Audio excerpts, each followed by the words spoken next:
know, the thing about getting old is that you think you know it all because you've seen it all and you've done it all.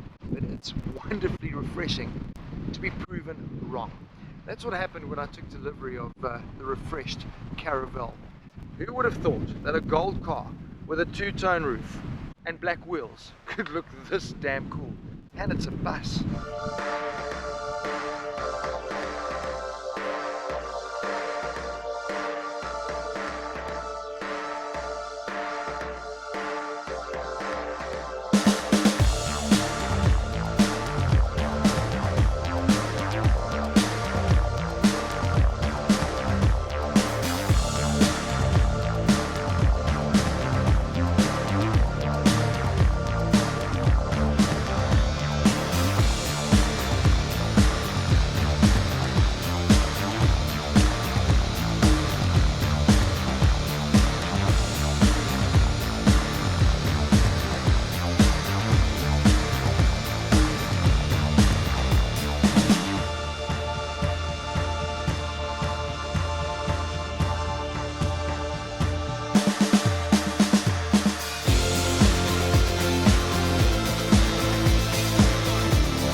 South African, we appreciate the little things, like a cover for the cargo bay.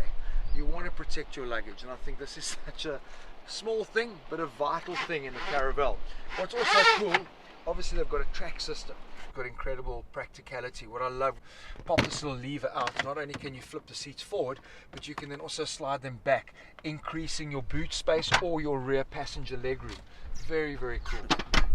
And what's nice as well, on the other side, it gives you very handy under-seat storage. Versatility, that is what it is all about with a minibus. And as we've seen, the Caravelle can very, very comfortably cruise your family around. But let's not forget about the executive options as well.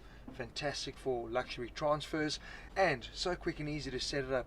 And you've got a really cool little boardroom environment, or in our case, setting up an edit suite. Produce content as it happened for Volkswagen Motorsport at the Endurance event in East London.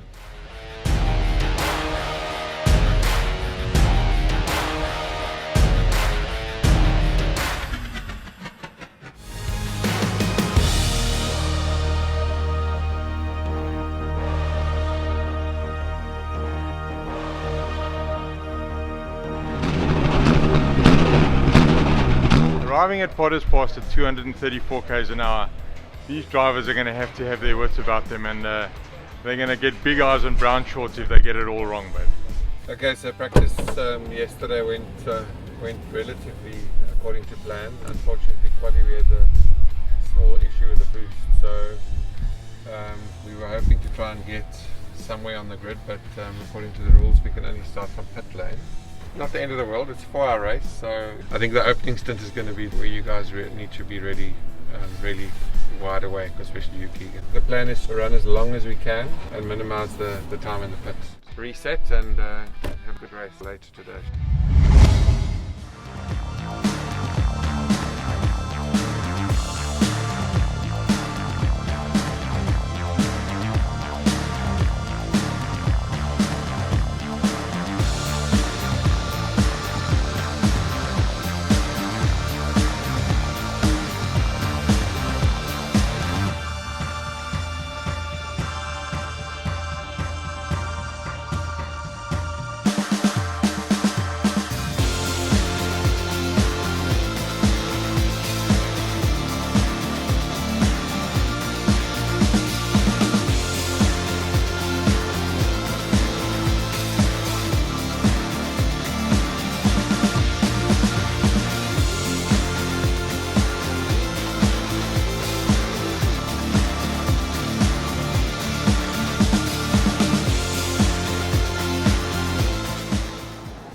First for Volkswagen, offering their digital cockpit in their commercial vehicles, and it comes standard in the Caravelle.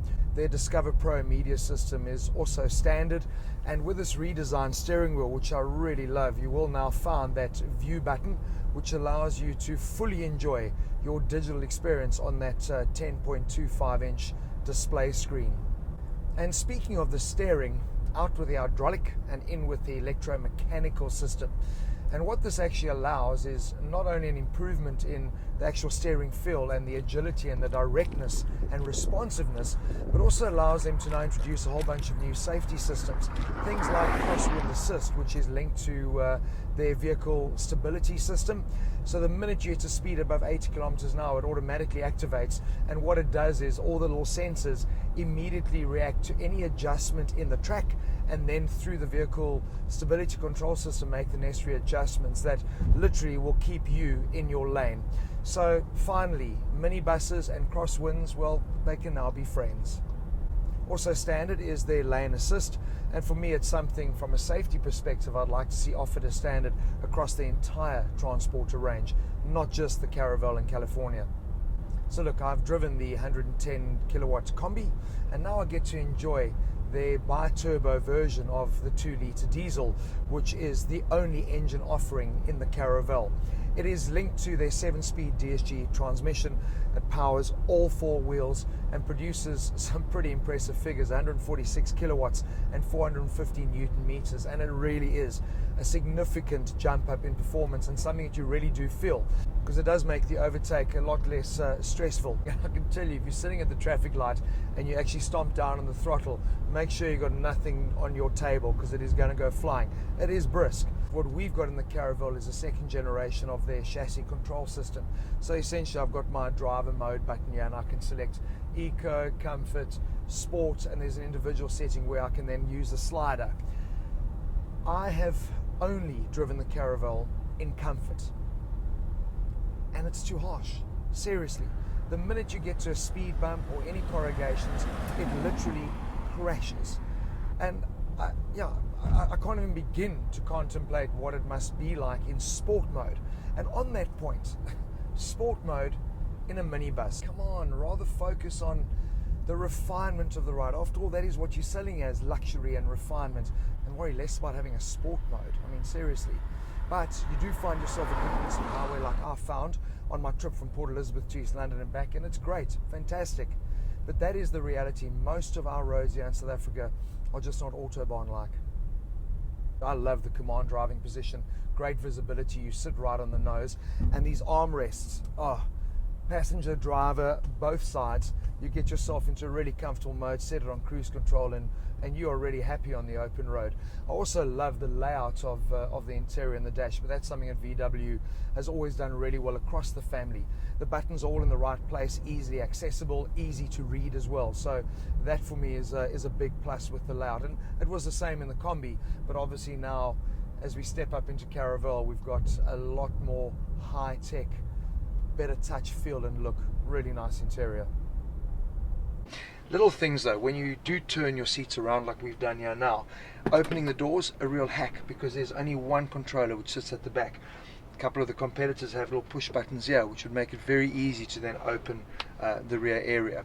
Also the track system, you might find it a little bit finicky at times if you're trying to move the chairs when you're not seated in them, but with the weight of a person, sliding them backwards and forwards becomes super easy. So the Caravelle has a lot of things that the Kombi doesn't have, and I'm not talking about cool things like digital dash. I'm just talking about having the extra cup holders, having charging points in the back for the passengers, which is really great. And it has these handles, things that are sorely missing in the Kombi, and I honestly just don't get it, because you can hardly call this a luxury item. When you need to mount into a minibus, it's an essential. But crucially, the thing I did notice with Caravelle, it now has safety, airbags in the back, which for me should be a non-negotiable when transporting passengers. And having spent time now in both the Kombi and the Caravelle, it's not difficult to understand why for over 6 years this combo has dominated the South African market. Obviously, as South Africans, we've got a strong affinity for the Volkswagen brand, the maker of people's cars. But more importantly, I think they've really put a lot of thought into the entire transporter range and the engine pairings and what is offered. As an example, if a luxury Kombi is what you want, this is the only Caravelle that is offered with this engine pairing. You look at Mercedes-Benz with the V-Class, a lot more options, engine offerings, and I look at the market, I just don't know if there's enough to justify so much choice in the segments. Yep, definitely going to have to work a little bit harder if I'd like to afford one of these. You might say, oh, that's really expensive, but stacking it up against competitors, this is where all of the luxury minibuses kind of play at. But the thing for me is, I think, compare it to an SUV. If you honestly are a family and you have 2 kids, this financially, practically, is going to make a hell of a lot more sense.